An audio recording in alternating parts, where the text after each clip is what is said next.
ಅದ್ವೈತ ಸಾರ್ವಭೌಮ ಚಕ್ರವರ್ತಿ ನಗರದ ಆರಾಧ್ಯ ದೇವತೆ ಜಗದ್ಗುರು ಕಾಲಸಿದ್ದೇಶ್ವರ ಭಕ್ತಿಯ ಪ್ರಣಾಮಗಳನ್ನು ಸಮರ್ಪಣೆ ಮಾಡಿ ಕನ್ನಡ ನಾಡಿನ ಮುಖ್ಯಗಳ ಪ್ರಸಿದ್ಧರಾಗಿರುವ ಶ್ರೀಮಂತಿಗಳು ಶ್ರೀ ಯೋಗಿಗಳ ಶ್ರೀ ಸರ್ವಪುರುಷ ಶ್ರೀ ಯೋಗಿಗಳ ಭಕ್ತಿಯಿಂದ ಕ್ಷೇತ್ರದ ಸಂಸ್ಥಾಪನಾ ಕರ್ತೃಗಳಾಗಿರುವ ಅಕ್ಕಲಕೋಟ ರೇಣುಸಿದ್ದೇಶ್ವರ ಮಂಗಳವರ ಸೂಚನಕ್ಕೂ ಭಕ್ತಿಯಿಂದ ನಡೆಸಿ ಶಾಸ್ತ್ರಚಿಂತನೆಯಲ್ಲಿ ಸಂಗೀತರಾಗಿರುವಂತಹ ತಮ್ಮೆಲ್ಲರಿಗೂ ಶರಣಾರ್ಥಿಗಳು.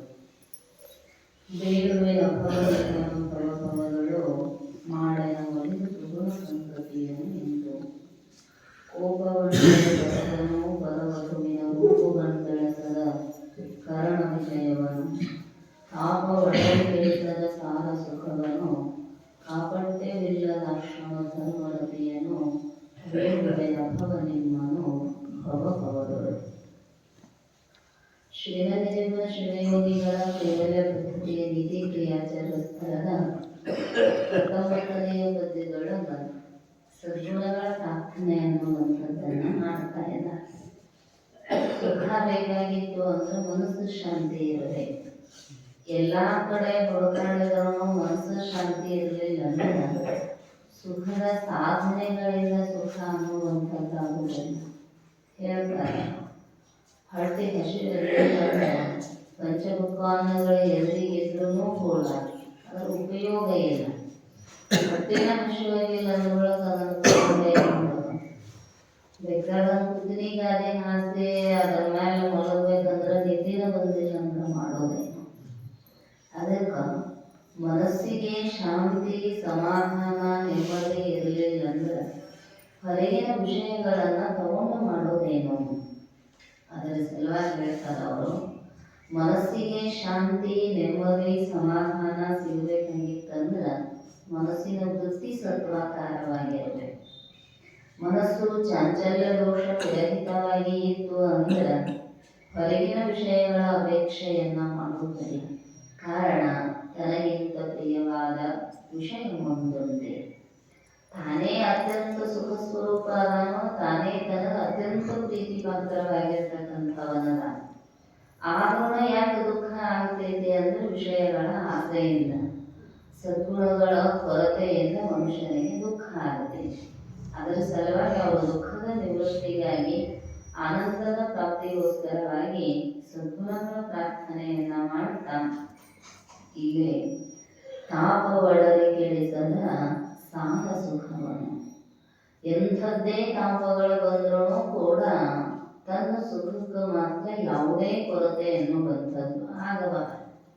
ಪ್ರಾರಬ್ಧ ಕರ್ಮಕ್ಕನುಸಾರವಾಗಿ ತಾಪತ್ರಯಾದಿಗಳು ಅನ್ನುವಂಥವು ಸಹಜವಾಗಿ ಒಂದಿಷ್ಟು ಆದಿದೈವಿಕ ಆದಿಭೌತಿಕ ಆಧ್ಯಾತ್ಮಿಕಾದಿಗಳು ಇವು ಅನಂತ ಜನ್ಮಗಳ ಕರ್ಮಗಳ ಅನುಸಾರವಾಗಿ ಏನು ಬರುವುದವು ಬರುತ್ತಾವ. ಆದರೆ ತೋರ್ತಕ್ಕಂತಹ ಈ ತಾಪತ್ರಯಗಳನ್ನ ನೀಗೆ ತನ್ನ ಆನಂದದೊಳಗ ತಾನ ಇರಬೇಕಾಗಿತ್ತು ಅಂದ್ರೆ ವಿಷಯಾನಂದಗಳಿಂದ ಸಾಧ್ಯ ಇಲ್ಲ. ಅವು ಒಂದಿಷ್ಟು ಏನಾದ್ರು ತೊಂದರೆ ಬಂದು ಅಂದ್ರೆ ಪ್ರಾಪ್ತಿಯಾದಾಗ ಎಷ್ಟು ಸುಖ ಕೊಟ್ಟಿರ್ತಾವ, ಕೈ ಬಿಟ್ಟು ಹೋಗುವಾಗ ಅದಕ್ಕಿಂತ ದುಪ್ಪಟ್ಟು ದುಃಖವನ್ನ ಕೊಟ್ಟು ಹೋಗ್ತಾವ. ಬೆಳೆ ಬೆಳೆಗಳು ಮೊದಲ ಪ್ರಯಾಸ, ನಡುವಿಗೆ ಸಿಗುವುದೇ ಸುಖದ ಆಭಾಸ, ಕಡೆಗಳು ಕೇಸಿಗೆ ಮುಸುಗುತ್ತಿಗುವುದು, ಸಿಹಿ ಮಿಗಿಯಾಗಲೇ ಮನಸ್ಸಿಂಗುವುದು. ನಿಜವಾಗ್ಲೂ ಪರಮಾರ್ಥ ಗೀತೆಗಳು ಕೇಳೇರು. ಬೆಳೆ ಬೆಳೆಗಳು ಮೊದಲ ಅತ್ಯಾಯಾಸ, ಅದನ್ನು ಗಳಿಸುವಾಗ ಅದನ್ನು ಸುಖ ಬೇಕು ಅನಿಸುವಾಗ ಆರಾಮಾಗಿರ ಪ್ರಾಪ್ತಿಯಾಗ್ತೈತೇನೋ ಅಂದ್ರೆ ಇಲ್ಲ. ಒಂದು 100 ರೂಪಾಯಿ ಹೊಡಿಬೇಕಾಗಿತ್ತು ಅಂದ್ರೆ ಇಡೀ ದಿನ ಅದಕ್ಕೆ ಕಷ್ಟಪಡಬೇಕು. ಆಮೇಲೆ ಅದರಿಂದ ಪೂರ್ಣ ಸುಖ ಸಿಗ್ತೈತೆ ಅಂದ್ರೆ ಒಂದು ದಿನಾನೂ ಇರುವುದಿಲ್ಲ ಅಂತಾರ. ನಡುವಿನಿತಿಗುವುದೇ ಸುಖದ ಆಭಾಸ. ಒಂದು ಕ್ಷಣ ಹೋಳಿಗೆ ತಿನ್ನಬೇಕು ಅನಿಸಿದಾಗ ಆ ಹೋಳಿಗೆ ಮಾಡಕ್ಕೆ ಎಷ್ಟು ತೊಂದರೆ ಐತಿ. ಎಲ್ಲ ಸಾಮಾನು ಹೊಂದಿಸ್ಕೋಬೇಕು, ಎಲ್ಲ ಪೂರ್ಣ ಹಿಟ್ಟು ಎಲ್ಲ ರೆಡಿ ಮಾಡ್ಕೊಂಡು ಮಾಡಕ್ಕೆ ಬಂದ್ರೆ ಚಲೋ. ಹಿಟ್ನ್ಯಾಗ ಹೂರಣ ತುಂಬಿ ಮಾಡೋದಾದ್ರೆ ಹೋಳಿಗೆ ಪೂರಣದಾಗ ಹೆಚ್ಚೆಂದು ಮಾಡೋದಾಗ ಹೋಳಿಗೆ ಅಂತಾವು. ಹಿಂಗಾದ ಇಷ್ಟೆಲ್ಲ ಕಷ್ಟ ಮಾಡಿ ಕಷ್ಟಪಟ್ಟ ಅದು ತೆರೆಯಾಗಿರುತ್ತನ ಯಾವಾಗ ತಿಂದಿನೋ ಅನ್ನುವ ಹಬಹಬೆ. ಅದಕ್ಕೆ 3 ವೃತ್ತಿಗಳನ್ನ ಹೇಳ್ತಾರೆ: ಪ್ರಿಯ, ಮೋದ, ಪ್ರಮೋದ. ಇಷ್ಟ ವಸ್ತುವಿನ ದರ್ಶನದಿಂದ ಪ್ರಿಯ ವೃತ್ತಿ ಹೇಳ್ತೈತಿ ಮನಸ್ಸಿನೊಳಗ. ಅದೊಂದಿಷ್ಟು ನಮಗೆ ಸನ್ನಿಹಿತ ಆಯ್ತು ಅಂದ್ರ ಪ್ರಮೋದ, ಇದು ಮೋದ. ಆಮೇಲೆ ಅದನ್ನು ಸ್ವೀಕಾರ ಮಾಡಿದ್ದೀವಿ ಅಂದ್ರೆ ಪ್ರಮೋದ. ಆದ್ರೆ ತೆರೆಯಾಗಿದ್ದಾಗ ಇದ್ದಷ್ಟು, ಕೈಯಾಗಿದ್ದಾಗ ತನಗ ಅಪೇಕ್ಷೆ ಇದ್ದಷ್ಟು, ನಾಲಿಗೆ ಮೇಲಿಂದ ಹೊಟ್ಟಿಯೊಳಗೆ ಹೋಯ್ತು ಅಂದ್ರೆ ಆ ಸುಖ ಇರ್ತೈತೇನೋ ಅಂದ್ರೆ ಇರೋದಲ್ಲ.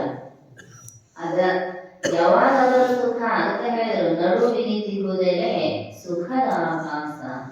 ಹೊಟ್ಯಾಗ ಹಾರ ಮೇಲೂ ಅದರ ಸುಖ ಗೊತ್ತಾಗುವುದಲ್ಲ, ತಟ್ಟೆಯಾಗಿದ್ದಾಗೂ ಅದರ ಸುಖ ಗೊತ್ತಾಗುವುದಲ್ಲ. ಎಲ್ಲಿ ಅಂದ್ರೆ ನಾಲಿಗೆ ಮ್ಯಾಲ, ಅದು ಇಡೀ ನಾಲಿಗೆಲ್ಲ ನಾಲಿಗೆಯ ತುದಿಯ ಮ್ಯಾಲ ರಸನೇಂದ್ರಿಯ ಅನ್ನುವಂಥದ್ದು. ಯಾಕ ರುಚಿನ ಕೆಟ್ಟೈತ್ರಿ ಅಂತೇಳಿ ಆರಾಮ್ ಸತ್ತಿದಾಗ ಆ ನಾಲಿಗೆಯ ತುದಿ ಮ್ಯಾಲ ಇರ್ತಕ್ಕಂತಹ ರಸನೇಂದ್ರಿಯದ ಸಂಪರ್ಕ ಎಷ್ಟು ಹೊತ್ತಿನವರೆಗೂ ಆ ವಿಷಯಕ್ಕೆ ಇರ್ತೈತೋ ಅಷ್ಟು ಹೊತ್ತಿನವರೆಗೂ ಮಾತ್ರ ಸುಖದ ಆಭಾಸ. ಸುಖ ಅಂತೂ ಹೇಳಲಿಲ್ಲ, ಸುಖ ಕಂಡಂಗಾಗುತ್ತೈತಿ, ಪರಂತು ಅದು ಪೂರ್ಣ ಸುಖ ಅಲ್ಲ. ಮತ್ತ ಅವಾಗರ ಇರ್ಲಿಲ್ಲ ಅಂದ್ರೆ ಯಾಕೆ ಸುಖ ಕಂಡಂಗಾಗ್ತೈತ್ರಿ ಅಂದ್ರ, ಬೇಕಂದಾಗ ವೃತ್ತಿಗಳ ತಾಕಲಾಟದ ಮಧ್ಯದೊಳಗ ಮನಸ್ಸು ಹೊಯ್ದಾಡ್ತಿರ್ತೈತಿ. ಹುಡುಗರು ಏನಾದ್ರು ವಸ್ತು ಬೇಕಂದಾಗ ಚೀರಾಡೋದು, ಉಳ್ಳಾಡೋದು, ಜಿಗದಾಡೋದು ಮಾಡ್ತವೆ. ಹಂಗ ನಮ್ಮ ಮನಸ್ಸು ವಿಷಯಗಳ ಕಡೆಗೆ ಅಪೇಕ್ಷೆ ಆಯ್ತು ಅಂದ್ರ ಅದು ಜಿಗದಾಡಕ್ ಶುರು ಆಗ್ತೈತಿ.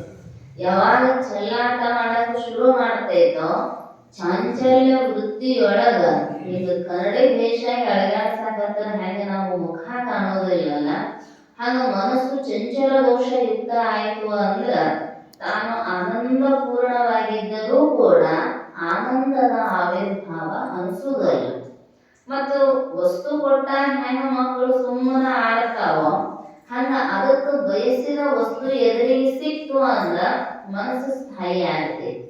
ಯಾವಾಗ ಮನಸ್ಸು ಸ್ಥಿರ ಆಯ್ತೋ ಆ ಸ್ಥಿರವಾದ ಸತ್ವಯುಕ್ತವಾದ ಅಂತಃಕರಣಗಳ ತನ್ನದೇ ಆನಂದ ಹೊಳೆದು ತೋರುವುದರಿಂದ ಈ ವಿಷಯದಿಂದ ನನಗೆ ಆನಂದ ಪ್ರಾಪ್ತಿಯಾಯಿತು ಅಂತ ಸುಖದ ಆಭಾಸ. ಮತ್ತು ಆಭಾಸ ಶಬ್ದ ಬಳಸಿದಾರ ಅವರು. ಹಾಗೆ ಕಾಣತೈತಿ, ಪರಂತು ಆ ವಸ್ತು ಅಲ್ಲ. ಚಿದಾಭಾಸ ಅಂತ ಒಂದು ಶಬ್ದ ಬಳಸ್ತಾರ. ಚಿತ್ತದಂತೆ ಭಾಸಮಾನ ಆಗತಕ್ಕಂಥದ್ದು ತೋರ್ತೈತಿ, ಪರಂತು ವಾಸ್ತವವಾಗಿ ಇಲ್ಲ. ಹಸುಗಳ ಹಾವಿನಂತೆ ತೋರ್ತೈತಿ, ಆಭಾಸ ಆಗತೈತಿ. ವಿಚಾರ ಮಾಡಿ ನೋಡಿದ್ರ ಹಸುಗಳ ಹಾವು ಐತೇನು ಅಂದ್ರೆ ಇಲ್ಲ, ಮತ್ ತೋರುದರ ಬಿಟ್ಟೈತೇನ್ರಿ ಅಂದ್ರೆ ಬಿಟ್ಟಿಲ್ಲ. ಯಾಕೆ ಹಂಗಾಗೈತಿ ಅಂದ್ರ ಅಧಿಷ್ಠಾನದ ಮರವೆಯಿಂದ ಸರ್ಪದ ಭ್ರಾಂತಿ ಜ್ಞಾನ ಅನ್ನುವಂಥದ್ದು.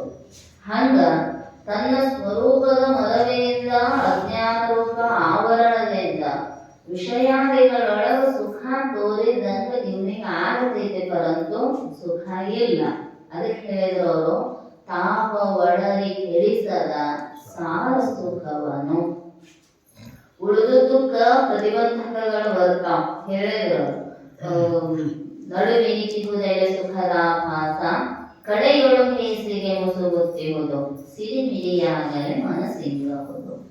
ಸ್ವಲ್ಪ ತೋರಿದಂಗ ಮಾಡ್ತೈತಿ, ಕೊನೆಗೆ ಏನಾಗ್ತೈತಿ ಅಂದ್ರೆ ದುಃಖವೇ. ಆ ಹೋಳಿಗೆ ಉಣ್ಣೋದನ್ನ ಎಷ್ಟು ಅಪೇಕ್ಷೆಯ ಆನಂದ ಇರ್ತೈತೋ ಒಂದು 2 ತುತ್ತು ತಿನ್ನೋದ್ರೊಳಗನ ಸಾಕಪ್ಪ ಅಂತ ಅನ್ನಿಸ್ತೈತಿ. ಮತ್ತೆ ನೀವು ಬಹಳ ಕೇಳಿರಂತ ಕಷ್ಟಪಟ್ಟು ನಸುಕಿನಾಗ ಎದ್ದು ಮಾಡಿದ್ರಂದ್ರ ಒಂದ್ ನೀಡೋದ್ರ ಬದ್ಲಿ ಇನ್ನೊಂದು ನೀಡಿದ್ರಂದ್ರ ಸಿಟ್ಟು ಬಂದು ಬಿಡುತ್ತೈತಿ. ಕಡೆಯೊಳು ಹೇಸಿಗೆ ಮುಸುಗುತ್ತಿರುವುದು, ಸಿರಿಮಿರಿಯಾಗಲೇ ಮನಸ್ಸಿಂದ ಹೋದು. ನಾನೇನು ಕೇಳಿದ್ರೆ ಹೇಳಿದ್ರೆ ತಿಳಿಯುವಂತ ನನ್ನ ಜನ ಮಾಡೇನ ಎದ್ದು ನೀಡುತ್ತೀನಿ ಹಂಗ ಬೆಳ ಮಾಡ. ಯಾಕಂದ್ರ ಅವ್ರು ನೀವು ಬಯಸಿ ಕೇಳಿದಂತ 1 kg ಬ್ಯಾಳೆ ಹಾಕ್ಯಾರ, ಮತ್ತೆ ಯಾರಿಗೆ ತಿನ್ಸೋದು? ಅದಕ್ಕೆ ಹೇಳಿದ್ರು ಪ್ರತಿಯೊಂದು ವಿಷಯದ್ದು ಅದೊಂದು ದೃಷ್ಟಾಂತ ಅಷ್ಟ. ನೋಡುವುದು, ಕೇಳುವುದು, ಮುಟ್ಟುವುದು, ಮುಸಿಸುವುದು, ರುಚಿಸುವುದು ಎಲ್ಲ ವಿಷಯದೊಳಗೂ ಕೂಡ ಕ್ಷಣಿಕ ಆನಂದದ ಆಭಾಸ ಇದೆ. ಆದ್ರೆ ಅದುವೇ ಪೂರ್ಣ ಆನಂದ ಅಲ್ಲ. ಇವಕ್ಕ ಕೆಡುವತನ ಅನ್ನುವಂಥದ್ದೇ. ಯಾಕಂದ್ರೆ ಮನಸ್ಸಿಗೆ ಸುಮ್ ತೋರಿರ್ತೈತೆ, ಮನಸ್ಸು ಮತ್ತೊಂದು ವೃತ್ತಿಯ ಕಡೆಗೆ ಎಳಸ್ತೈತೆ.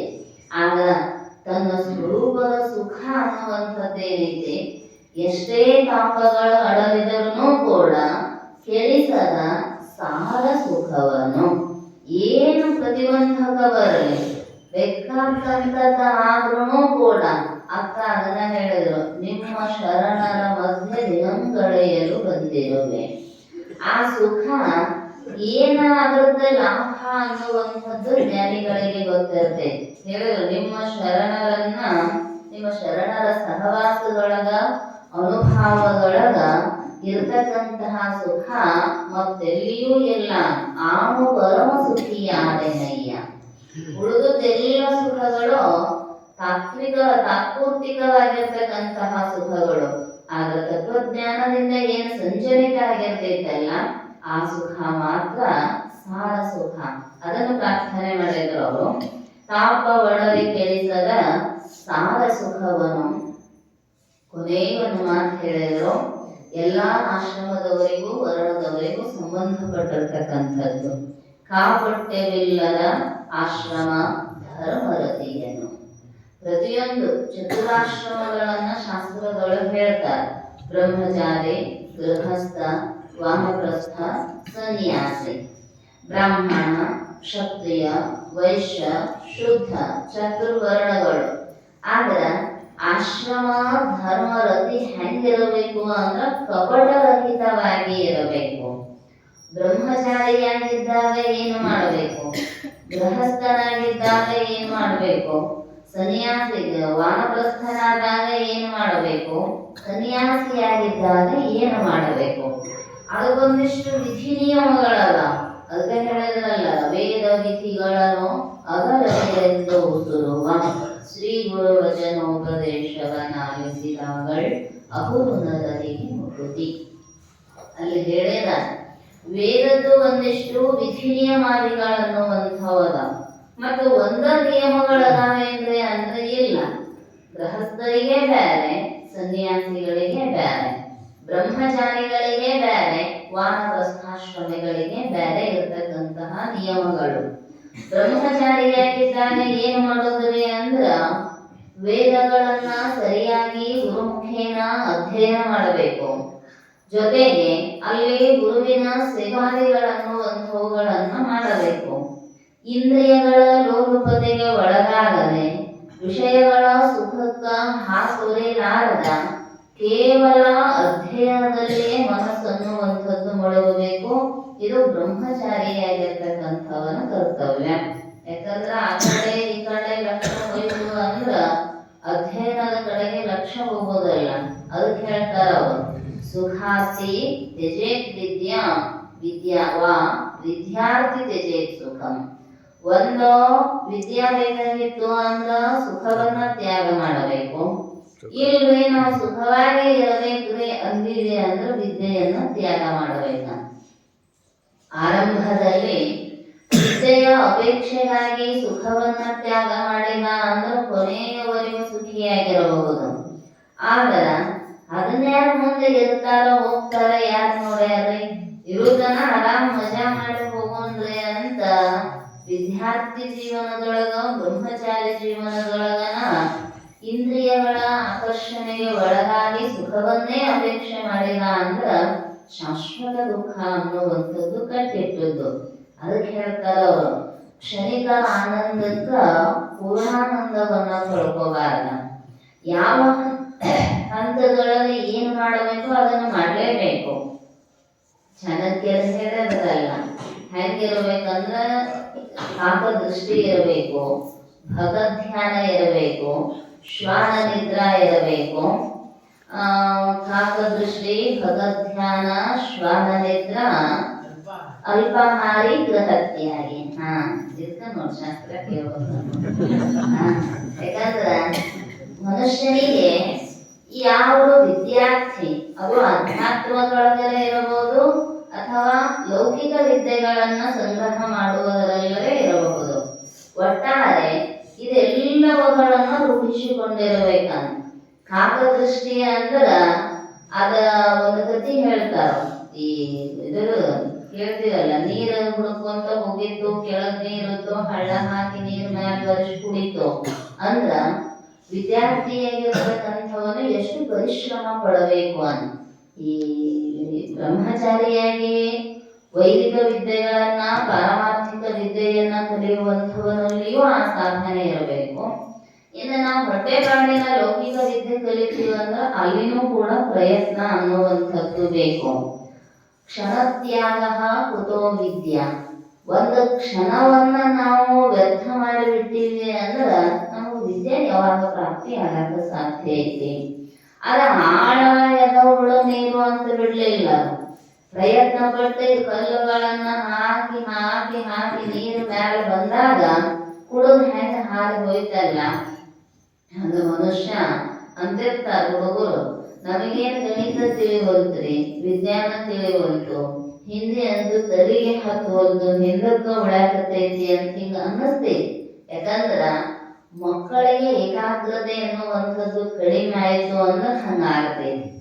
ಅದರ ಸಲುವಾಗಿ ಪ್ರಯತ್ನ ಪಟ್ಟು ಸತತ ಅಭ್ಯಾಸ ಅಂತ ಹೇಳ್ತಾರೆ. ಕರತ ಅಭ್ಯಾಸ ಜಡಮತಿ ಹೋಯ ಸುಜಾನ್ ರಸಿ ಆವತ್ತು ಜಾವತ್ತು ಶಿಲಪರ ಪಡೈ ನಿಶಾನ್. ಆಗುವುದಿಲ್ಲ ಅಂತಿಲ್ಲ. ಸಂತರಲ್ಲಿ ಒಂದು ಇದು ಹೇಳ್ತಾರೆ, ರಸಿ ಆವತ್ತು ಜಾವತ್ತು ಶಿಲಪರ ಪಡೈ ನಿಶಾನ್. ಗಡಗಡಕ್ಕೆ ಹಗ್ಗ ಕಟ್ಟಿರ್ತಾರಲ್ಲ ಸೇದು ಬಾವಿ, ಹಗ್ಗ ಜಗ್ಗಿ ಜಗ್ಗಿ ಜಗ್ಗಿ ಕಲ್ಲಿನಂತ ಕಲ್ಲು ಕೂಡ ಸೌದಿರ್ತೈತಂತೆ. ಬಿದ್ದಿರ್ತಿತ್ತಿಲ್ವ ಹಗ್ಗ ಘರ್ಷಣೆ ಆಗಿ. ಮತ್ತ ಮೃದುವಾದ ಹಗ್ಗ ಕಠಿಣವಾದ ಕಲ್ಲನ್ನು ಕೊರಿತೈತಿ ಸತತ ಅಭ್ಯಾಸದಿಂದ. ಅಂದ್ರ ನನ್ನ ತಲೆಗೆ ಏನು ಹತ್ತುದಿಲ್ರಿ, ಹಾಳ ಗಂಡದೇನೆ ಅಂತ ಹಿಂಗ್ಯಾಕ್ ಬಿಡೋದಂತಾರ. ಜಡವಾದ ಎರಡು ವಸ್ತುವಿನೊಳಗ ಸತತ ಘರ್ಷಣೆಯಿಂದ ಕ್ರಿಯೆ ಆಗತೈತಿ ಅಂದಾಗ ಚೈತನ್ಯಯುಕ್ತನಾಗಿರ್ತಕ್ಕಂತಹ ಮನುಷ್ಯ ಬುದ್ಧಿ ಅನ್ನುವಂಥದ್ದು ಬಹಳ ಸೂಕ್ಷ್ಮ ಐತಿ. ಆದ್ರ ಅವನೊಂದಿಷ್ಟು ಒರೆಗಲ್ಲಿಗೆ ಘರ್ಷಣೆಗೆ ಹಚ್ಚಬೇಕಂತಾರ. ಕರತ ಅಭ್ಯಾಸ ಜಡಮತಿ ಹೋಯ ಸುಜಾನ. ಸತತ ಅಭ್ಯಾಸವನ್ನ ಮಾಡ್ತಾ ಮಾಡ್ತಾ ಹೋದ್ರ ಮನುಷ್ಯ ಯಾಕೆ ಬುದ್ಧಿವಂತನಾಗುವುದಿಲ್ಲ. ಒಂದ ದಿನದೊಳಗೆ ಏನನ್ನೂ ಸಾಧನೆ ಮಾಡಕ್ ಆಗುವುದಿಲ್ಲ. ಆದ್ರೆ ಸತತ ಪರಿಶ್ರಮ ಸತತ ಅಭ್ಯಾಸ ಅನ್ನುವಂಥದ್ದು ಇತ್ತು ಅಂದ್ರ ಆಮೇಲೆ ದೂರಾಲೋಚನೆ ಅನ್ನುವಂಥದ್ದು ಇರಬೇಕು ಮನುಷ್ಯನಿಗೆ. ನಾವು ಮುಂದೆ ಏನು ಸಾಧನೆ ಮಾಡಬೇಕು, ಯಾವುದೇ ಆಶ್ರಮದೊಳಗೆ ಪ್ರತಿಯೊಂದು ಕೆಲಸಾರಂಭದೊಳಗ ಮುಂದಾಲೋಚನೆ ಅನ್ನುವಂಥದ್ದು ಇರಬೇಕು. ಕಾಕದೃಷ್ಟಿ ಖಗಧ್ಯಾನ. ಹಳೆ ದಂಡೆ ಮೇಲೆ ಬೆಳಗ್ಗೆ ಕುಂತಿರ್ತಾವ ಪಕ್ಷಿಗಳು, ಒಂಟು ಕಾಲಿನ ಮೇಲೆ ತಪ ಮಾಡ್ತಾವ. ಮಹಲಿಂಗರಂಗರ ಅದನ್ನ ಹೇಳ್ಯಾರ, ಖಗಧ್ಯಾನ ಮಾಡಲೇನದು, ನೀರು ಮೀನು ನೀರೊಳಗಿರ್ತೊಡೇನು, ಖಗಧ್ಯಾನ ಮಾಡಲೇನು. ಅದು ನೀರಾಗ ಐತಂದ್ರೂ ಅದರದ್ದು ತಪಸ್ಸಾಗೋದಿಲ್ಲ. ಇದು ಒಂಟು ಕಾಲಿನ ಮೇಲೆ ನಿಂತ ಕಣ್ಣು ಮುಚ್ಚಿಕೊಂಡು ತಪಸ್ಸು ಮಾಡ್ತಿರ್ತೈತಿ. ಬಂದ ನೋಡಬೇಕಾದ್ರೆ ಖಾಲಿ ಇದ್ದಾಗ ಬೆಳೆದಂಡಿಗೆ ಹೋಗಿ ಬಂದಿದ್ದ ಅದು ಹೆಂಗ ಧ್ಯಾನ ಮಾಡ್ತಿರ್ತೈತಿ. ಅದು ಮುಂದೆ ಏನಾರ ಇರ್ಬೋದು. ಅದು ಏನ್ ದೇವಸ್ಥಾನ ಮಾಡ್ತೈತೆ, ನೀರಿನ ಸಲಹೆ ಮಾಡ್ತೈತೆ, ಅದು ಬೇಡ. ಅದ ಹೆಂಗೆ ಏಕಾಗ್ರ ಚಿತ್ತದಿಂದ ಧ್ಯಾನ ಮಾಡ್ತೈತಿ. ಮಾಡುವಾಗ ಅದು ನಿಶ್ಚಲವಾಗಿತ್ತು ಅಂದ್ರೆ ಸಣ್ಣ ಮೀನುಗಳೆಲ್ಲ ಸುತ್ತುವರಿತಾವ. ಅದ್ರ ಕಾಲ್ಕಾಲಾಗ ಓಡಾಡ್ತಾವ, ಮುಂದೆ ಜಿಗಿದಾಡ್ತಾವ. ಆವಾಗಲೂ ಕಣ್ಣು ತೆಗೆದು ಹಿಡಿಯಕ್ ಹೋಗುದಿಲ್ವೇ. ಸಣ್ಣ ಮೀನುಗಳ ಜಿಗದಾಟ ಆದ್ಮೇಲೆ ಒಂದು ದೊಡ್ಡ ಮೀನು ಬರ್ತೈತಿ. ಯಾಕಂದ್ರೆ ಇವು ಜಿಗದಾಡಿದ್ರು ಇವನ್ ಹಿಡದಿಲ್ಲ, ನಾ ಜಿಗದಾಡಿದ್ರೆ ಏನ್ ಹಿಡಿತೈತಿ ಅಂತ ಹೋಗಿ ಮುಂದೆ ಜಿಗಿದ್ರೊಳಗ ಪಟ್ನ ಅದನ್ನ ತಗೊಂಡು ಹಾರಿ ಹೋಗ್ಬಿಡ್ತೈತಿ ಅದ್ಬಾಗ. ಅದಕ್ಕ ಬ್ರಹ್ಮಚಾರಿಯಾಗಿರ್ತಕ್ಕಂಥವನು ಹೆಂಗ ಮಾಡಬೇಕು ಅಂದ್ರೆ ಸಣ್ಣ ಸಣ್ಣ ಕ್ಷಣಿಕ ಆಸೆಗಳನ್ನ ತ್ಯಾಗ ಮಾಡಬೇಕಂತ. ಕೇವಲ ವಿದ್ಯಾರ್ಥಿಗಳಿಗಲ್ಲ, ಬದುಕಿನ ಪಾಠವನ್ನ ಕಲಿತಕ್ಕಂತಹ ನಮ್ಮಗಳಿಗೂ ಕೂಡ ಅದೊಂದು ಪಾಠವೇ. ಸಣ್ಣ ಮೀನುಗಳ ಉಪಾಧಿಯೊಳಗೆ ಬೇಕಾದಂತಹ ವಿಷಯ ಸುಖಗಳ ಮಗಳು ಜಿಗಿದಾಡಿದ್ರು ಯೋ ವೈ ಭೂಮ ತತ್ಸುತಂ ತದಮೃತಂ ನಾಲ್ವೇ ಸುಖಮಸ್ತಿ.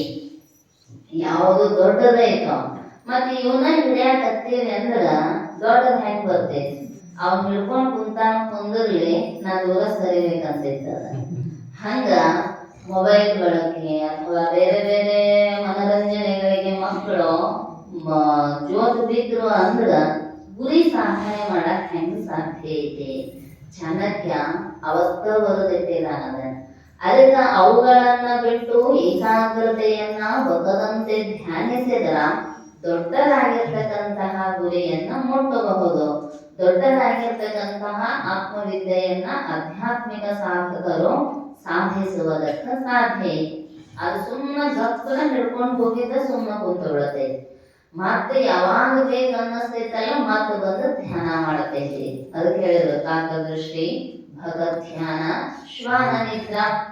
ನಾಯಿ ಹೆಂಗ ನಿದ್ದೆ ಮಾಡ್ತೈತಲ್ಲ ಹಂಗ ನಿದ್ದೆ ಮಾಡ್ಬೇಕಂತ ಸಾಧಕರು.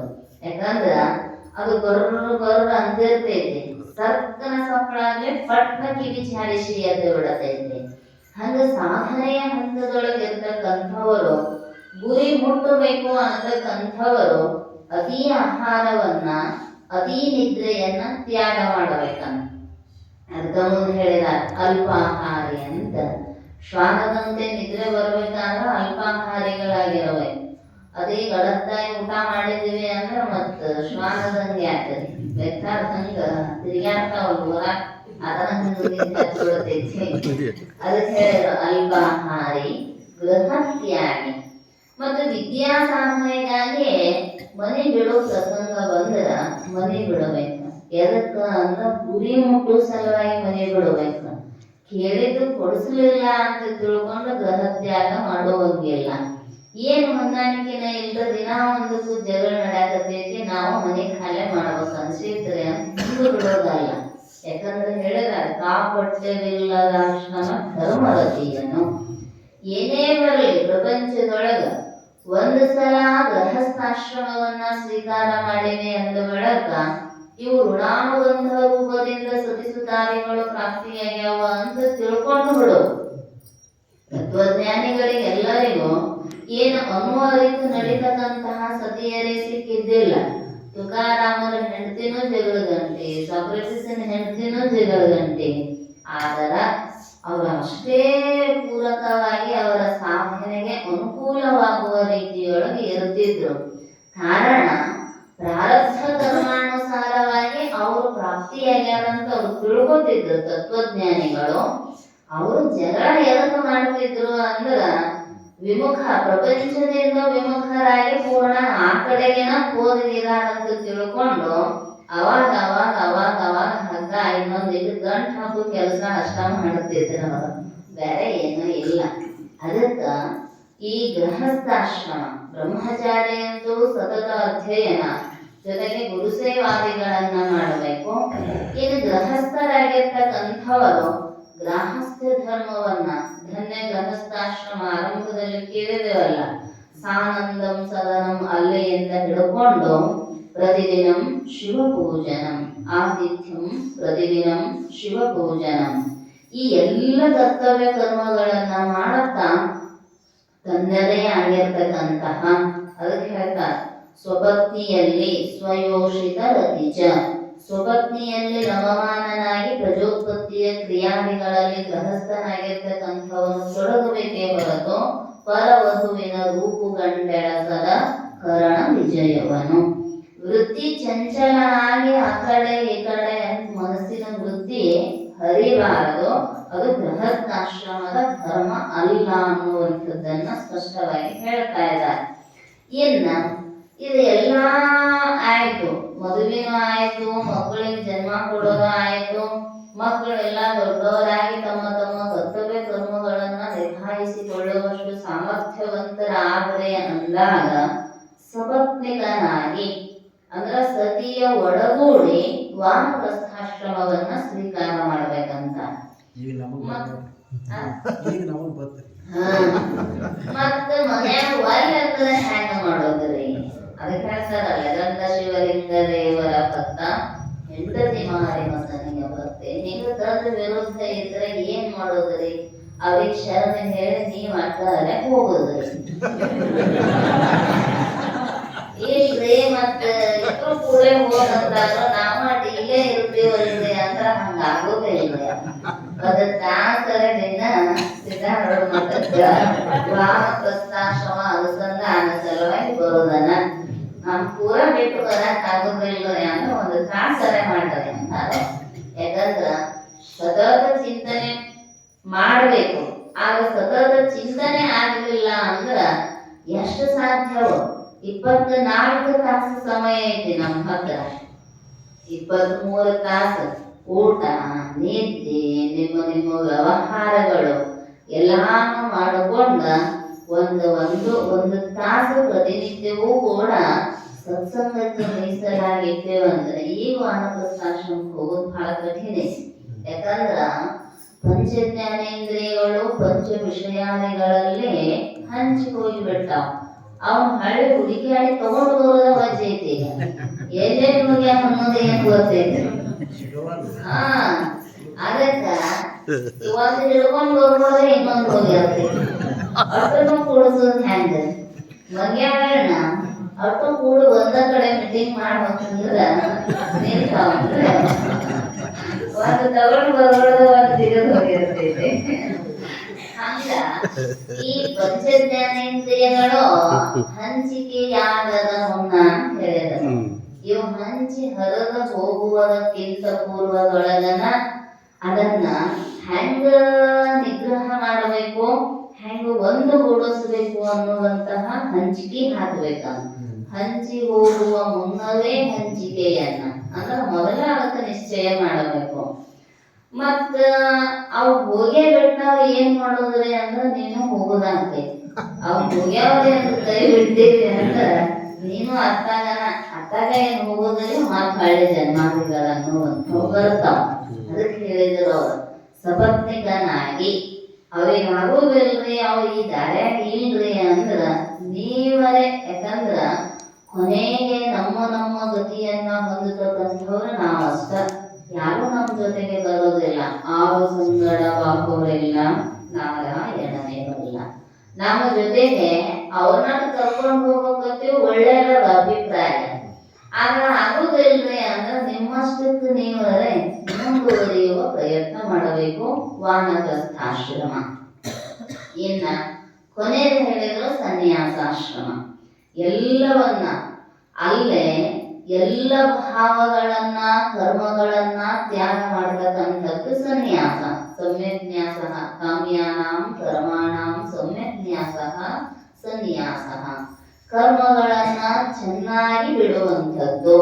ಯಾಕಂದ್ರ ಮನಸ್ಸಾಗ ಒಂದು ಇಚ್ಛಾ ಇರ್ತೈತಿ. ಕಾಮ್ಯಾನಾಂ ಕರ್ಮಾನಾಂ ಅಂತ ಹೇಳಿದಾರ. ಕರ್ಮ ಬಿಡು ಅಂದ್ರೆ ಎಲ್ಲಾ ಬಿಟ್ಟು ಸುಮ್ಮನೆ ಕುಂದಿರ್ತೀರಿ ಅನ್ನೋದು ಹಿಂಗಿಲ್ಲ. ಯಾಕಂದ್ರೆ ಹೇಳಿದಾರ ನಮ್ಮ ಆಶ್ರಮ ಕರ್ಮಾನುಷ್ಠಾನಗಳು ಅನ್ನುವಂಥವದಾವ. ಅವುಗಳನ್ನ ಅನುಷ್ಠಾನ ಮಾಡಲೇಬೇಕು. ಸನ್ಯಾಸಿಗಳಾಗಿರ್ತಕ್ಕಂಥವರು ಐಹಿಕ ಪಾರಲೌಕಿಕ ಭೋಗಗಳ ಇಚ್ಛೆಯಿಂದ ಮಾಡತಕ್ಕಂತಹ ಕರ್ಮಗಳ ನ್ಯಾಸ ಮಾಡೋದು. ಆದ್ರೆ ಅಂತಃಕರಣ ಶುದ್ಧಿಗಾಗಿ ಏನು ನಿಷ್ಕಾಮ ಕರ್ಮೋಪಾಸನೆಗಳದಾವೋ ಅವನು ಮಾಡೋದು. ಜೊತೆಗೆ ಜ್ಞಾನದ ಅನುಷ್ಠಾನ ಅನ್ನುವಂಥದ್ದು ಅಧ್ಯಯನ ಅಧ್ಯಾಪನ. ಪ್ರವಚನ ಕೇಳೋದು ಪ್ರವಚನ ಹೇಳೋದು ಇವು ಸತತ ಅನುಸಂಧಾನ ಅನ್ನುವಂಥವು ಇರಬೇಕು. ಯಾಕಂದ್ರೆ ಅದೇ ಒಂದು ಪರಿಶುದ್ಧ ಕರ್ಮ ಅವರಿಗೆ.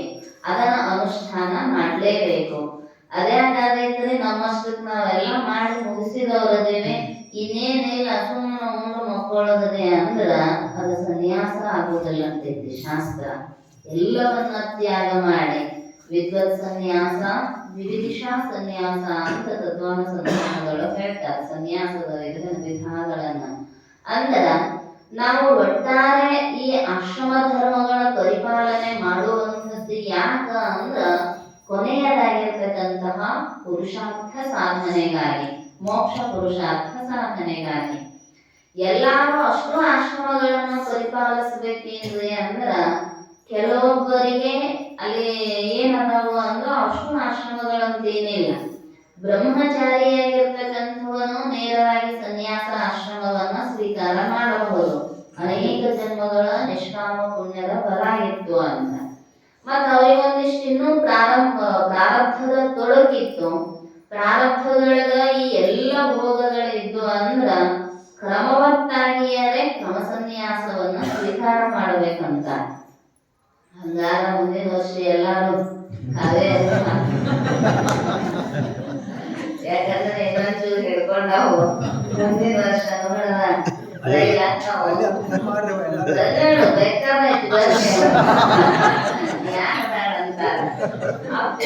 ಎಂಬತ್ನಾಲ್ಕು ಜನ ಸನ್ಯಾಸಿ ಶಿಷ್ಯರಿದ್ರಂತ. ಮತ್ತೆ ಹೆಚ್ಚಿಗೆ ಆಗ್ಲಿಲ್ಲ ಅಪ್ಪನ ಜಾಗ ಅಂದ್ರ ಅದಕ್ಕಿಂತ ಬಿಡ್ಬೇಕಂತೇನಿಲ್ಲ. ಅದಕ್ಕೆ ಹೇಳ್ತಾರ, ಮನದಿ ಮೋಹನದ ಆಸೆಯನ್ನಳಿದವನು ಮನೆಯೊಳಿದ್ದರು ಮುಗ್ಧನು. ಮನದಿ ಮೋಹದ ಆಸೆಯನ್ನಳಿಯದವನು ವನದೊಳಿದ್ದರು ಬದ್ಧನು. ಬಿಟ್ಟೇನು ಬರ್ರಿ ನಮ್ಮ ಜೋಡಿನ ಅನ್ನೋದಿಲ್ಲ, ನಾವು ಬಂದಾಗರೆ ಬಿಟ್ಟು ಬರ್ರಿ ಅಂತಿದ್ದ. ಅಷ್ಟೇ ಈಗಿನ ಕಲಿಯುಗದೊಳಗ ಬಿಟ್ಟು ಬರ್ತಿರಲ್ಲ ನಮ್ದು ಪುಣ್ಯ. ಶಂಕರಾಚಾರ್ಯರಿಗೆ 4 ಮಂದಿ ಶಿಷ್ಯರಿದ್ದರಂತೆ. ಮುಂದೆ ಕುಂತು ಶಾಸ್ತ್ರ ಕೇಳೋರು ಮತ್ ಬನ್ನಟ್ಟಾಗಿ ಇಟ್ಟು ಮಂದಿರ ನಮ್ದು ಪುಣ್ಯ. ಯಾಕಂದ್ರ ಈ ಅವಕಾಶ ಸಿಗುವುದು ಬಹಳ ದುರ್ಲಭ ಐತಿ. ಮಹಾಜನ ಸಂಶ್ರಯ ಮನುಷ್ಯತ್ವಂ ಮೋಕ್ಷತ್ವಂ ಮಹಾಜನ ಸಂಶ್ರಯ ಏತತ್ರಯಂ ಸುದುರ್ಲಭಂ ದೈವಾನುಗ್ರಹ ಹೇತುಕಂ. ನಮ್ಮ ಪುಣ್ಯ ಇರದೇ ಹೋಯ್ತು ಅಂದ್ರೆ ಇಲ್ಲಿ ಕರ್ಕೊಂಡು ಬರೋದಿಲ್ಲ. ನಮ್ಮ ಮಠದಾಗ ಮಂದಿ ಒಂದಿರ್ತಾರೆ. ಮೊದಲು ಕಟ್ಟಿ ಕಂಪ್ನಿ ಭಾಳ ಇತ್ತು. ಹುಣಸಿ ಗಿಡದ ಕೆಳಗ್ ಕುಂತು ಎದ್ದು ಹೋಗ್ಬಿಡತ್ತಿದ್ರು. ಹಾಂಗ ಹಗಾರ್ಕ ಮೆಲ್ಲನೆ ಒಳಸರಿ ಅಂತ ಅದೇನು ಮಠ ಮುಂದ್ ಬಂದ್ ಕುಂತ್ರು ಶಾಸ್ತ್ರದ ಸದರದ ಹೊರ ಕಟ್ಟಿ ಕುಂದಿರ್ತಿದ್ರು. ಈ ಒಳಗ ಬರಾಕತ್ತಾರ ಒಂದಿಷ್ಟು ಹಂಗ. ಯಾಕಂದ್ರ ನಮ್ದು ಪ್ರಯತ್ನ ಇತ್ತು. ಹೇಳೋ ತಾತ್ಪರ್ಯ ಅಲ್ಲಿ ಹೋಗಿ ಕುಂತೀವಿ ಅಂದ್ರ ಆ ಜಾಗದಾಗ ಅದು ತಾನಾಗಿಯೇ ಗಳಿಸ್ತೈತಿ. ಲಘು ಒಳಗ್ ಹೋಗುದಿಲ್ರಿ ಅಂದ್ರ ಕ್ರಮೇಣ ಕೇಳಿದಂಗ ಅನುಸಂಧಾನ ಆಗಕ್ಕೆ ಆರಂಭ ಆಗತೈತಿ. ಅದಕ್ಕೆ ಹೇಳಿದವರು ಬ್ರಹ್ಮಚಾರಿ ಮೊದಲುಗೊಂಡು ಸನ್ಯಾಸಿಯ ಪರ್ಯಂತರ ಒಬ್ಬನೇ ವ್ಯಕ್ತಿ ಅದನ್ನ ಕ್ರಮವತ್ತಾಗಿ ದಾಟ್ತಾ ಹೋಗಬಹುದು. ಇಲ್ಲ ನಮಗ ಆಗುವುದಿಲ್ರಿ ಅಂದ್ರ ಬ್ರಹ್ಮಚಾರಿಯಿಂದ ಸನ್ಯಾಸಿ ಅಥವಾ ಬ್ರಹ್ಮಚಾರಿಯಿಂದ ಗೃಹಸ್ಥ ಎರಡೂ ಕಡೆ ಅವಕಾಶ ಅನ್ನುವಂಥದ್ದು. ಆದ್ರೆ ಒಟ್ಟಾರೆ ಏನ್ ಹೇಳ್ತೈತಿ ಶಾಸ್ತ್ರ ಅಂದ್ರ ಯಾವುದೇ ಆಶ್ರಮದೊಳಗಿರಲಿ ಆಶ್ರಮ ಧರ್ಮದಲ್ಲಿ ಕಪಟತನ ಇರಬಾರದ. ಅಂತ ಹೇಳಿದ್ರು ಅವರು. ನೀ ಅಲ್ಲಿ ಹೋಗಿ ಇಲ್ಲಿ ಹೋಗಿ ಏನು ಮಾಡೋದು ಬೇಕಾಗಿಲ್ಲ. ನಿನ್ನ ಆಶ್ರಮದೊಳಗ ಆ ಆಶ್ರಮ ಧರ್ಮವನ್ನ ಯಾವುದೇ ರೀತಿಯ ಕಪಟತನ ಇಲ್ಲದ ಮಾಡಿಬಿಟ್ಟಿ ಅಂದ್ರ ಅಲ್ಲಿಯೇ ನಿನಗೆ ಸತ್ಯೋನ್ಮುಕ್ತಿ ಅನ್ನುವಂಥದ್ದು ಸಾಧ್ಯ ಆಗತೈತಿ. ಅದಕ್ಕೆ ಅವರನ್ನ ಹೇಳಿದ್ರು, ಕಾಪಟ್ಯವಿಲ್ಲದ ಆಶ್ರಮ ಧರ್ಮರತಿಯನ್ನು ಬೇಡುವೆನು ಅಭವ. ಕೊನೆಯ ನುಡಿಯೊಳಗೆ ಹೇಳ್ತಾರೆ 5ನೆಯ ಚರಣ. ಧರೆಯೊಳತ್ಯಧಿಕವೆನಿಪ ಶಾಂತಿ ಮತವನು ಕರುಣ ವಿದ್ಯೆಗಳುಳ್ಳ ಗುರು ಭಜನೆಯನು ಪರತರ ಮುಕುತಿದೋರುವ ಶಾಸ್ತ್ರವನು ಕಂತುಹರ ಶಂಭುಲಿಂಗ ನಿಮ್ಮಡೆಯ ಭಕ್ತಿಯನ್ನು. ಕೊನೆಗೆ ಬೇಡಿದ್ದು ಭಕ್ತಿಯನ್ನ. ಯಾಕಂದ್ರ ಅದ ಅಡಿಪಾಯ. ಅದಕ್ಕಿಂತ ಪೂರ್ವದೊಳಗೆ ಹೇಳ್ತಾ ಧರೆಯೋಳ್ ಅತಿ ಅಧಿಕವು ಎನಿಪ ಶಾಂತಿ ಮತವನು. ಈ ಜಗತ್ತಿನೊಳಗ ಇಡೀ ಭೂಮಂಡಲದ ಮ್ಯಾಲ ಶ್ರೇಷ್ಠವಾದ ಮತ ಯಾವುದು ಅಂದ್ರ ಆ ಮತ ಈ ಮತ ಅಂತಿಲ್ಲ. ಶಾಂತಿ ಮತವನು ಕರುಣದಿಂದ ಅತಿಶಯವಹ ಧರ್ಮವಿನ್ನುಂಟೆ. ಪ್ರಶ್ನೆ ಮಾಡಿದಾರ. ಜಗತ್ತಿನೊಳಗ ಕರುಣೆ ದಯಾ ಶಾಂತಿ ಇದೆಲ್ಲಕ್ಕಿಂತಲೂ ಇನ್ನೊಂದು ಶ್ರೇಷ್ಠ ಧರ್ಮ ಯಾವುದರೆ ಐತೇನು ಅಂದ್ರೆ ಇಲ್ಲ. ಸಿಟ್ಟು ತನ್ನ ವೈರಿ ಶಾಂತಿ ಪರರ ವೈರಿ ಅಂದ್ರ ಈ ಪರಲೋಕಾದಿಯೊಳಗಿರ್ತಕ್ಕಂತಹ ದುರ್ಗುಣಗಳನ್ನುವಂಥವು ಏನದಾವಲ್ಲ ಅದಕ್ಕೂ ವೈರಿ ರೂಪದೊಳಗಿರ್ತಕ್ಕಂಥದ್ದು. ಶಾಂತಿ ಮಂತ್ರವನ್ನ ಹಿಡ್ಕೊಂಡು ನಾವು ಜೀವನದೊಳಗೆ ನಡೆದೇವೆ ಅಂದ್ರ ಯಾರು ಏನು ಮಾಡಕ ಸಾಧ್ಯ ಇಲ್ಲ.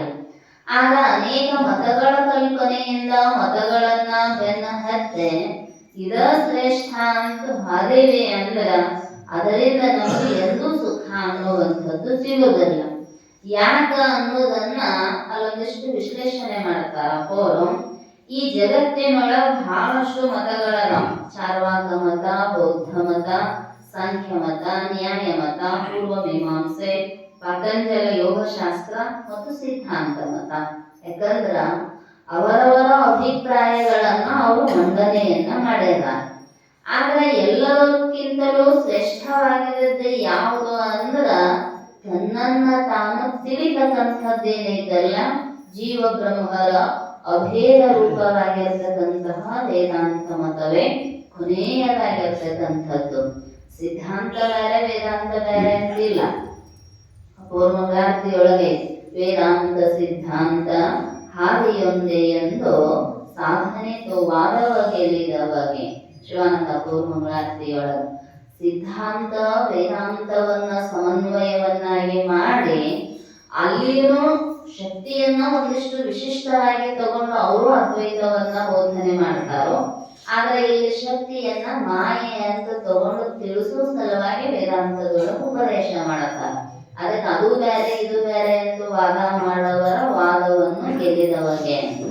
ಇಲ್ಲೇ ಈ ಎಲ್ಲ ಮತಗಳನ್ನ ಖಂಡನೆ ಮಾಡ್ತಾರೆ ಲಕೋರು. ಯಾಕ ಅಂದ್ರ ಚಾರ್ವಾಕ ಮತದೊಳಗೆ ಏನಿಲ್ಲ ಅಂದ್ರ ದೇಹ ನಿವೃತ್ತಿ ಇಲ್ಲ.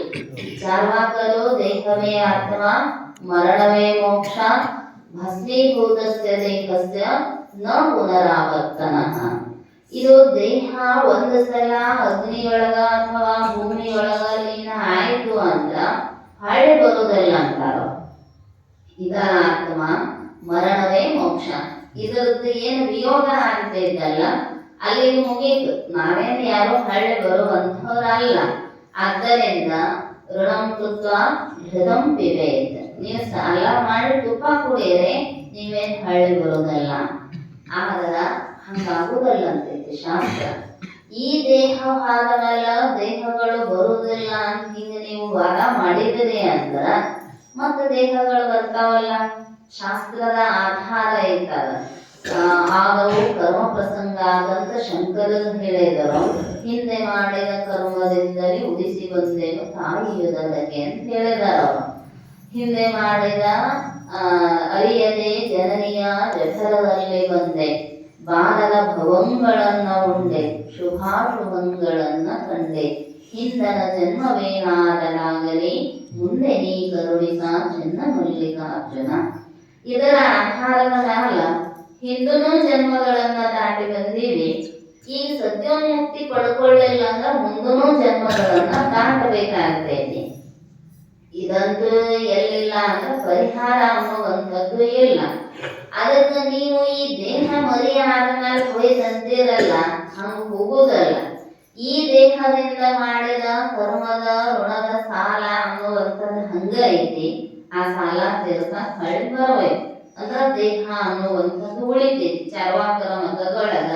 ಆದ್ದರಿಂದ ಚಾರ್ವಾಕರ ಮತದಿಂದಲೂ ಶಾಂತಿ ಇಲ್ಲ. ದೇಹದ ಆತ್ಮ ಅಂದ್ರ ದೇಹ ಎಂದ ಶಾಂತಿ ಕೊಡೋದೆ. ತನುರ್ಜಯ ಆಗರ ಅತಿ ದುಃಖ ಸಾಗರ. ಇದರಿಂದನೂ ಸುಖ ಅನ್ನುವಂಥದ್ದು ಇಲ್ಲ. ಇನ್ನ ಬೌದ್ಧ ಮತದೊಳಗ ಉತ್ತರೋತ್ತರ ಲೋಕಾಂತರಗಳ ಗಮನವನ್ನ ಹೇಳ್ತಾರೆ. ಅಲ್ಲಿ ಎರಡು ವಿಭಾಗ ಮಾಡ್ತಾರೋ. ಕ್ಷಣಿಕ ಬೌದ್ಧ ಕ್ಷಣಿಕ ವಿಜ್ಞಾನವಾದಿಗಳು, ಶೂನ್ಯವಾದಿಗಳು. ಶೂನ್ಯವಾದಿ ಬೌದ್ಧರ ಅಭಿಪ್ರಾಯ ಏನು ಅಂದ್ರೆ ದೇವರು ಅಂದ್ರೆ ಇಲ್ಲ, ಶೂನ್ಯವೇ ದೇವರು. ನಾವೇನು ಪೂರ್ಣ ವಸ್ತು ಒಂದು ಐತಂತೀವಲ್ಲ, ಏನೂ ಇಲ್ಲದ ಶೂನ್ಯವನ್ನ ಬೌದ್ಧರು ಒಪ್ಕೊಂತಾರೋ.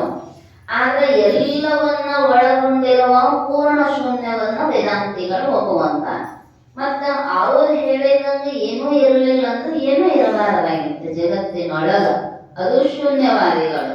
ಇನ್ನು ಕ್ಷಣಿಕ ವಿಜ್ಞಾನವಾದಿಗಳು ಕ್ಷಣ ಕ್ಷಣ ಕ್ಷಣ ಕ್ಷಣ ಹೆಂಗ ಬುದ್ಧಿ ಪರಿವರ್ತನೆ ಆಗತೈತೋ ಬುದ್ಧಿಗೆನ ಆತ್ಮ ಅಂತ ಕರೀತಕ್ಕಂಥವರು ಬೌದ್ಧರು. ಅದಕ್ಕಂತ ಹೇಳಿದ್ರು ಉತ್ತರೋತ್ತರ ಲೋಕಾಂತರಗಳ ಗಮನವನ್ನ ಅವರು ಶಾಸ್ತ್ರಗಳ ಹೇಳೋಣದರಿಂದ ಶಾಂತಿ ಯಾವಾಗ ಸಿಗತೈತಿ? ಈ ಬಸ್ ಇಳಿಯೋದು, ಇನ್ನೊಂದು ಬಸ್ ಬರುತ್ತೆ, ಆ ಬಸ್ ಇಳಿಯೋದು, ಇನ್ನೊಂದು ಬಸ್ ಹತ್ತುದು, ನಿಲ್ಲುದು ಯಾವಾಗ ಅಂತ ಕೇಳ್ತಾರ. ನೀವು ಅಲ್ಲಿಂದಲ್ಲೇ ಅಲ್ಲಿಂದಲ್ಲೇ ಅಲ್ಲಿಂದಲ್ಲೇ ಅಡ್ಡಾಡಕ್ ಹತ್ತಿದ್ರ ನಿಲುಗಡೆ ಅನ್ನುವಂಥದ್ದು ಯಾವಾಗ? ಆದ್ದರಿಂದ ಬೌದ್ಧರ ಮತದೊಳಗೂ ಕೂಡ ಶಾಂತಿ ಅನ್ನುವಂಥದ್ದು ಇಲ್ಲ. ಇನ್ನ ನ್ಯಾಯ ಮತದವರೊಳಗ ಅವರವರೊಳಗನ ಹೊಂದಾಣಿಕೆ ಇಲ್ಲ. ಪ್ರಾಚೀನ ನೈಯಾಯಿಕರು, ನವೀನ ನೈಯಾಯಿಕರು. ಪ್ರಾಚೀನ ನೈಯಾಯಿಕರು ಹೇಳಿರ್ತಕ್ಕಂತಹ ಮತವನ್ನ ನವೀನ ನೈಯಾಯಿಕರು ಖಂಡನೆ ಮಾಡ್ತಾರೋ, ಇವರು ಹೇಳಕ್ ಹೊರಟದ್ದನ್ನ ಅವರು ಖಂಡನೆ ಮಾಡ್ತಾರೆ. ಒಂದೇ ಧರ್ಮದೊಳಗಿದ್ರು, ಒಂದೇ ಸಿದ್ಧಾಂತವನ್ನು ಪ್ರತಿಪಾದನೆ ಮಾಡುತ್ತಿದ್ರು ಅವರವರೊಳಗನ ಒಮ್ಮತದ ಅಭಿಪ್ರಾಯ ಅನ್ನುವಂಥದ್ದು ಇಲ್ಲ. ಆದ್ದರಿಂದ ಇವರು ಹೇಳ್ತಕ್ಕಂತಹ ಉಪದೇಶದೊಳಗೂ ಕೂಡ ಏನಿಲ್ಲ ಅಂದ್ರ ಶಾಂತಿ ಅನ್ನುವಂಥದ್ದು ಇಲ್ಲ. ಇನ್ನ ಪೂರ್ವ ಮೀಮಾಂಸಕರು ಅಂದ್ರೆ ಜೈಮಿನ್ಯಾದಿ ಮುನಿಗಳು, ಅವರು ಕೂಡ ಕರ್ಮಾನುಷ್ಠಾನದಿಂದ ಸ್ವರ್ಗಾದಿಗಳ ಪ್ರಾಪ್ತಿಯ ಯೋಗವನ್ನ ಅವರು ಹೇಳ್ತಾರೆ. ಆ ಮತಗಳಿಗೂ ಕೂಡ ಕ್ಷೀಣೆ ಪುಣ್ಯ ಮತ್ತೆ ಲೋಕಂ ವಿಶಂತಿ. ಅವ್ರು ಹೇಳಿದ್ರು, ಇಂಥ ಕರ್ಮ ಮಾಡ್ರಿ ಸ್ವರ್ಗಕ್ಕೆ ಹೋಗ್ತೀರಿ, ವೈಕುಂಠಕ್ಕೆ ಹೋಗ್ತೀರಿ, ಮ್ಯಾಲಿನ ಲೋಕಕ್ಕೆ ಹೋಗ್ತೀರ. ಎಲ್ಲಿತನ ಕಿಸ್ಯಾಗ ರೊಕ್ಕ ಇರತನ ವ್ಯವಸ್ಥೆ ಬರೋಬ್ಬರಿ ನಡೆದಿರುತ್ತೆ. ಕಿಸ್ಯಾಗ ರೊಕ್ಕ ತೀರಿದು ಅಂದ್ರ ಹೋಟೆಲಿನ ಸುದ್ದಿ ಹೋಗ್ರಿ, ಮನ್ಯಾಗನ ನೌಕರಿ ಮಾಡ್ತಿದ್ರು ಅಂದ್ರ ತಿಂಗಳಿಗೊಮ್ಮೆ ಪಗಾರ ತಗೊಂಡು ಬರ್ತಿದ್ರು ಅಂದ್ರ ದಿನ ಬಿಸಿನೀರು ಖಾಲಿ ಬರ್ತಾವ. ರಿಟೈರ್ಡ್ ಆಗಿ ಇರ್ಲಿಲ್ಲ ಅಂದ್ರ ಏನಂತಾವ, ಅನ್ಕೋಲ್ ಬಂದಿಲ್ಲ ತಕೊಂಡ್ ಬರೋದು ಇಲ್ಲ, ಹೊರಗೆ ನೋಡ್ಕೊಂಡು ಬರೋದು. ಅಕ್ಕ ಮನ್ಯಾಗ ಆಕಳ ಕಟ್ಟತೇವೆ, ಅದ್ ಹಿಂಡ್ತಿತ್ತಂದ್ರ ಚಲೋ ಉಪಚಾರ ಮಾಡ್ತೇವೆ. ಅದ್ ಹಿಂದೂ ಬಂದ್ ಮಾಡ್ತಂದ್ರ ಕಟ್ಟ ಮೂಲ್ಯಾಗ ಹಿಂದೂ ದನದ ಕಾಲಾಗಿನ ಸುತ್ತಿ ತಂದ್ರ ಅದ್ರ ಮುಂದೆ ಒಯ್ಯಲಿ ಅಂತೇಳಿ. ಹಂಗ ಇಲ್ಲೇ ಮತ್ತಿಷ್ಟೈತಿ ಪರಿಸ್ಥಿತಿ ಎಲ್ಲ. ಇಲ್ಲಿ ಹಿಂಗೈತೆ ಅಂದ ಬಳಕ ಇಲ್ಲಿಂದ ಆಗಿದ್ರು ಅಂತ ಇಲ್ಲಿ ಸಲ್ಲುವವರು ಅಲ್ಲಿ ಸಲ್ಲುವರು, ಅದೇನು ಬೇರೆ ಏನಿಲ್ಲ. ಅದಕ್ಕ ಸ್ವರ್ಗಾದಿಗಳ ಪ್ರಾಪ್ತಿಗೋಸ್ಕರ ಕರ್ಮಾನುಷ್ಠಾನವನ್ನ ಮಾಡುತ್ತೇವಲ್ಲ, ಮತ್ತೆ ಇಲ್ಲಿ ಏನೈತಿ ಪರಿಸ್ಥಿತಿ, ಅಲ್ಲಿ ಪುಣ್ಯದ ರೊಕ್ಕ ಇರೋ ತನಕ ನಿನಗ ಉಪಚಾರಗಳ ನಡೀತಾವ. ಪುಣ್ಯ ಅನ್ನುವಂಥದ್ದು ತೀರ್ತು ಅಂದ್ರೆ ಚಂದ ಹಿಡಿದು ಕೆಳಗೆ ಹೋಗಿತಾರ, ಹಂಗನು ಗೌರವದಿಂದ ಕಳಿಸುದಿಲ್ಲ. ಇನ್ನು ಮನ್ಯಾಗ ಒಮ್ಮೆ ಕರುಣೆ ಬಂದು ತಗೊಂಡ್ ಬರ್ಬೋದು ನೀರಾಚ, ಅಲ್ಲಿಯಾರಿಗೆ ಕರುಣೆ ಬರಬೇಕು. ಅವ್ರಿಗೆ ಹಟ್ಟು ಉರ್ಯಾಕ ಹತ್ತಿರ್ತೈತಿ, ಇವಳೆ ಬಂದು ನಮ್ ಲೋಕಕ್ಕ ಇವಳೆ ಬಂದು ಅಂತೇಳಿ ಯಾವಾಗ ದಬ್ಬಿಲ್ ಅಂತ ಹೇಳಿ ಕಾಯ್ತಿರ್ತಾರೋ ಮತ್ತ ಹೋಗಿ ಗೊತ್ತಾಗುದಿಲ್ಲ. ಅಂಥ ನಹುಷನಿಗೆ ಗೊತ್ತಾಗ್ಲಿಲ್ಲ ಅಂತ 101 ಅಶ್ವಮೇಧ ಯಜ್ಞ ಮಾಡಿದವ. ಏನ್ ಬೇಡ್ಬೇಕು ಏನ್ ಬೇಡಬಾರದು, ಮತ್ತೆ ಯಾರನ್ನ ಮೋಹಿಸಬೇಕು, ಯಾರಿಗೆ ಅಪಮಾನ ಮಾಡಬೇಕು. ಶಚಿದೇವಿಯನ್ನ ಮೋಹಿಸಿದ್ದು ಒಂದು ತಪ್ಪು, ಸಪ್ತರ್ಷಿಗಳ ಮೇಲೆ ಪಲ್ಲಕ್ಕಿ ಕಲಿಸಿದ್ದು ಒಂದು ತಪ್ಪು, ಅಗಸ್ತ್ಯರ ತಲೆ ಒದ್ದದ್ದು ಒಂದು ತಪ್ಪು. ಇಷ್ಟೆಲ್ಲ ಮಾಡಿದ ಹೆಬ್ಬಾಮಾಗಿ ಭೂಮಿಗೆ ಬಿದ್ದ. ಅದಕ್ಕೆ ನಾವು ತಿಳ್ಕೋಬೇಕು, ಪುಣ್ಯವೂ ಕೂಡ ಪಾಪ ಅಂತ ಶಾಸ್ತ್ರ ಯಾಕೆ ಹೇಳ್ತೈತಿ ಅಂದ್ರೆ ಪಾಪ ಬುದ್ಧಿಯನ್ನ ತರ್ತೈತಿ. ಯಾಕಂದ್ರೆ ತಲೆಗೆ ಹತ್ತಿತ್ತು ಅಂದ್ರ ಮನುಷ್ಯನ ಬುದ್ಧಿಯನ್ನ ಭ್ರಷ್ಟ ಮಾಡ್ತೈತಿ. ಅದಕ್ಕೆ ಹೇಳಿದ್ರು ಮೀಮಾಂಸಕರು, ಪೂರ್ವ ಮೀಮಾಂಸಕರು ಹೇಳ್ತಕ್ಕಂತಹ ಈ ಕರ್ಮಗಳಿಂದ ಸ್ವರ್ಗಾದಿಗಳ ಭೋಗ ಅನ್ನುವಂಥದ್ದು ಪುನರಾವರ್ತಿತ ದೋಷ ಅನ್ನುವಂಥದ್ದು ಐತಿ. ಅದಕ್ಕೆ ಭಗವಂತ ಹೇಳಿದ, ಯದ್ಗತ್ವ ನಿವರ್ತಂತೆ ತಥಾಮ ಪರಮಮ್ಮ. ಎಲ್ಲಿ ಆದ್ಮೇಲೆ ಹಳ್ಳಿ ಬರುವುದಿಲ್ಲಲ್ಲ ಅಲ್ಲಿ ಹೋಗಿ ನಿಲ್ಲುವಂಥದ್ದು ಅಂತ. ಆದ್ರೆ ಈ ಪೂರ್ವ ಮೀಮಾಂಸಕರ ಮತದೊಳಗೂ ಪುನರಾವರ್ತಿತನ ಅನ್ನುವಂಥದ್ದು ಐತೆ. ಇನ್ನ ಸಾಂಖ್ಯರು ಆತ್ಮನನ್ನ ನಿತ್ಯ ಅಸಂಗ ಅಂತ ಒಪ್ಕೊಂಡ್ರು ಕೂಡ ಅವರಲ್ಲಿ ಆತ್ಮರು ಬಹಳ ಮಂದಿ ಅದ. ಅನೇಕ ಆತ್ಮರನ್ನ ಒಪ್ಪುವಂತ. ಎಷ್ಟು ದೇಹಗಳದಾವೋ, ಎಷ್ಟು ಜೀವರದಾರೋ ಅಷ್ಟು ಆತ್ಮರದ. ಏಕಾತ್ಮರನ್ನ ಒಪ್ಕೊಳ್ಳೋದಿಲ್ಲ ಅವರು. ಆದ್ದರಿಂದ ಅಲ್ಲಿಯೂ ಶಾಂತಿ ಅನ್ನುವಂಥದ್ದು ಸಿಗುವುದಿಲ್ಲ. ಇನ್ನು ಪತಂಜಲ ಯೋಗ ಸೂತ್ರದೊಳಗ ಎಲ್ಲಿ ತನ ಸಾಧನೆ ಅಂದ್ರೆ ಜೀವ ಬ್ರಹ್ಮರ ಭೇದದ ನಿವೃತ್ತಿ ಆಗುವುದಿಲ್ಲ. ಬೇಕಾದಂತ ಅಪಗಳು ಸದ್ಭುತ ಚಂದ್ರಿಕೆಯೊಳಗೆ ಅದನ್ನ ಹೇಳಿದ ಶಿವಾನಂದ ಅಪಗಳು. ಯೋಗಶಾಸ್ತ್ರಾನುಸಂಧಾನವನ್ನ ಮಾಡಿದ ಪತಂಜಲರಿಗೂ ಕೂಡ ಮುಕ್ತಿಯಾಗಿಲ್ಲ. ಸ್ಪಷ್ಟವಾಗಿ ಅವರ ಇದನ್ನ ಹೇಳಿದ. ಯಾಕಂದ್ರ ಭೇದದ ನಿವೃತ್ತಿ ಆಗುವುದಿಲ್ಲ. ಎಲ್ಲಿ ತನಕ ಭೇದ ಜ್ಞಾನ ಇರ್ತೈತೋ ಅಲ್ಲಿ ತನಕ ಭಯ ಅನ್ನುವಂಥದ್ದು ಹೋಗುವುದಿಲ್ಲ. ಅಭೇದ ಆದಾಗ ಆನಂದ, ಶಾಂತಿ, ಸಮಾಧಾನ. ಅದಕ್ಕೆ ಹೇಳಿದ್ರು ಪತಂಜಲರಿಗೂ ಕೂಡ ಮತ್ತೆ ಜಗತ್ ಸತ್ಯತ್ವದ ಭ್ರಾಂತಿ ನಿವೃತ್ತಿ ಆಗುವುದಲ್ಲ ಅಂತವ್ರಿ. ಅವ್ರು ಜಗತ್ ಸತ್ಯ ಅಂತನ ವಾದ ಮಾಡ್ತಕ್ಕಂಥವರು, ಅವರಲ್ಲಿಯೂ ಕೂಡ ಯಥಾರ್ಥ ಶಾಂತಿ ಅನ್ನುವಂಥದ್ದು ಪ್ರಾಪ್ತಿಯಾಗುವುದಿಲ್ಲ. ಇನ್ನ ಶೈವ ಸಿದ್ಧಾಂತದೊಳಗ ಎಲ್ಲ ಶಿವ ಸ್ವರೂಪರೇ ತಾವಾಗುವುದಿಲ್ಲ, ಶಿವನಂತೆ ಶಿವನಾಗುವರು. ಅವ್ರು ಹೇಳ್ತಾರೆ ಸಾಲೋಕ್ಯ, ಸಾರೂಪ್ಯ, ಸಾಮೀಪ್ಯ, ಸಾಯುಜ್ಯಾದಿ ಪದವಿಗಳನ್ನ ಶಿವನೇ ಆಗ್ತಾನು ಅಂತ ಹೇಳೋದಿಲ್ಲ, ಶಿವನಂತೆ ಇನ್ನೊಬ್ಬ ಶಿವ ಆಗ್ತಾನು. ಮತ್ತ ಅವನಂಗ ಆದ್ರೂ ಅವನಂಗ ಅಂತ ಉಪಮಾನ ಕೊಡಬೇಕಾಗಿತ್ತಂದ್ರೆ ಎರಡು ಇರ್ಬೇಕಲ್ಲ.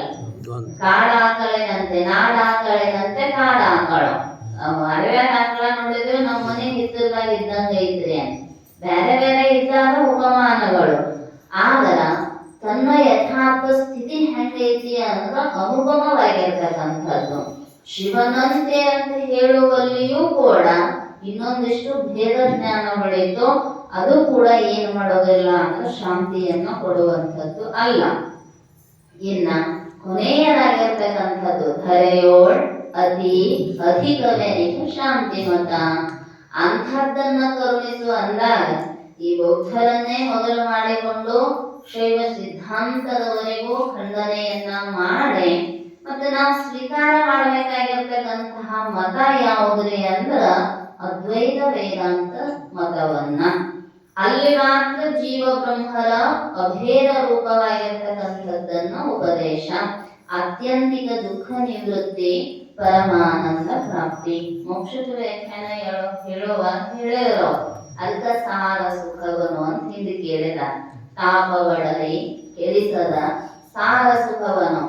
ಈ ನೈಯಾಯಿಕಾದಿಗಳು 21 ದುಃಖಗಳ ನಿವೃತ್ತಿಗೆನ ಮೋಕ್ಷ ಅಂತ. ಆಗ ಆ ದುಃಖಗಳು ಪುನಃ ಉತ್ಪತ್ತಿ ಆಗ್ತಾವ. ಸಾಂಖ್ಯರು ತ್ರಿತಾಪಗಳ ದುಃಖದ ನಿವೃತ್ತಿಯೇ ಮೋಕ್ಷ ಅಂತ. ಅವು ತಾಪತ್ರಯಗಳ ಮತ್ತು ಹಳ ಬರುವಂಥವುಗಳ. ಅದಕ್ಕೆ ತಾಪ ಒಡರಿದರೂ ಕೂಡ ಕೆಡದೇ ಇರತಕ್ಕಂಥದ್ದು ಸುಖದ ಸಾರ ಯಾವುದು ಅಂದ್ರ ಈ ಜೀವ ಬ್ರಹ್ಮರ ಅಭೇದ ರೂಪವಾಗಿರ್ತಕ್ಕಂತಹ ವೇದಾಂತ ಸಿದ್ಧಾಂತ ಮತವೇ. ಇಂಥ ಮತವನ್ನ ಜಗತ್ತಿನೊಳಗ ಎಲ್ಲರಿಗೂ ಪರಮ ಶಾಂತಿಯನ್ನ ಕೊಡುವಂಥದ್ದು. ಬ್ಯಾರೆ ಎಲ್ಲಿದರೆ ದೊರಕಿಸಿಕೊಡ್ತೈತಂತಲ್ಲ, ಶಾಂತ ಸ್ವರೂಪವಾಗಿರ್ತಕ್ಕಂತಹ ತನ್ನಾತ್ಮನ ಆನಂದವನ್ನ ತನಗ ಆವಿರ್ಭಾವ ಮಾಡಿಕೊಡ್ತಕ್ಕಂತಹ ಶಾಸ್ತ್ರ. ಇಂಥ ಶಾಸ್ತ್ರವನ್ನ, ಇಂಥ ಶಾಂತಿಯ ಮತವನ್ನ ಬೇಡುವೆನ ಭವ ನಿಮ್ಮನು ಭವಭವದೊಳು ಮಾಡೆನ ಒಲಿದು ಸುಗುಣ ಸಂತತಿಯ ನಿಂತು ಅಂತ ಪ್ರಾರ್ಥನೆ ಮಾಡ್ತಾ ಇದ್ದಾರ. ಇನ್ನೊಂದು 3 ನುಡಿ ಅದಾವ.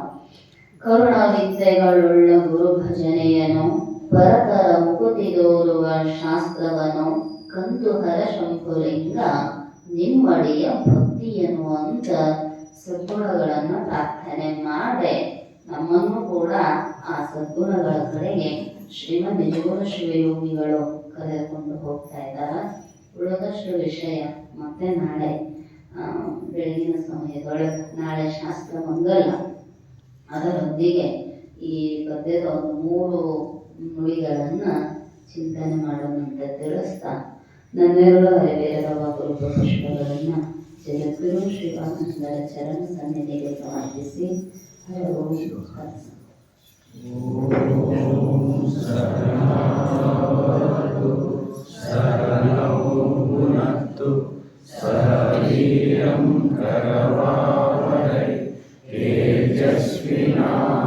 तेजस्विनामधीतमस्तु मा विद्विषावहै।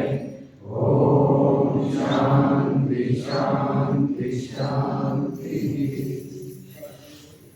सिद्धार्थ।